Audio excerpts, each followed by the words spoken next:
Olá pessoal, tudo bem? Eu sou Oscar Frank, consultor econômico da RJ Investimentos, e esses são os destaques econômicos da semana. Os Estados Unidos instituíram o princípio da reciprocidade comercial através de uma sobretaxação de produtos importados entre 10% a 50%, dependendo do país. Isso vai fazer com que a tarifa média de importação aplicada pelos Estados Unidos atinja o seu maior patamar desde 1910. As alíquotas foram calculadas com base no déficit comercial que os Estados Unidos carregam com cada nação, ponderado pelo tamanho das importações dividido por 2. No caso da China, nós tivemos 34%. Lembrando que esse valor já se soma à alíquota que havia sido anunciada anteriormente de 20% com relação às importações de produtos oriundos do país asiático. Outros destaques ficaram por conta dos 20% aplicados para produtos da União Europeia, 46% para o Vietnã, e como o Brasil tem um déficit comercial com os Estados Unidos, nós tivemos então uma alíquota de 10%.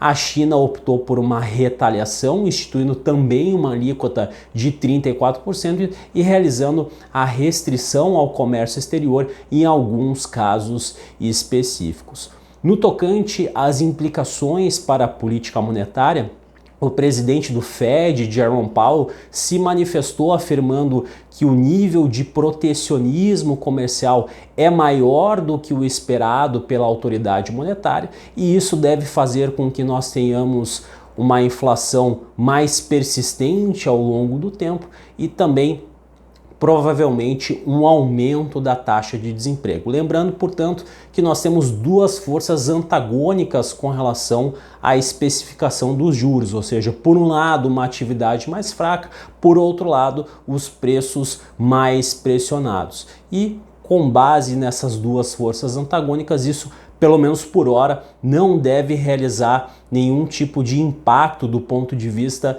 de mudanças envolvendo a taxa básica de juros, conforme o próprio reconhecimento do Jerome Powell, ou seja, as Fed Funds devem ser mantidas, pelo menos no curto prazo, no patamar entre 4,25% e 4,50% ao ano. Outro destaque envolvendo os Estados Unidos envolveu o payroll relativo ao mês de março, desse importante termômetro relativo ao mercado de trabalho formal americano.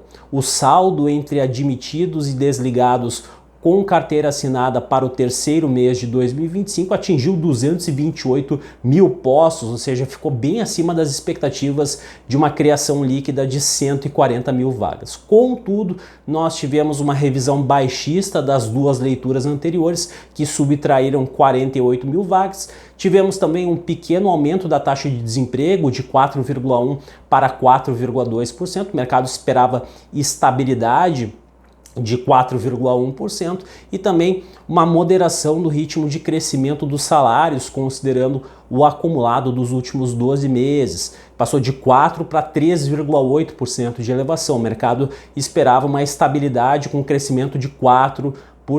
Então, tivemos sinais mistos do ponto de vista desse payroll relativo ao mês de março de 2025.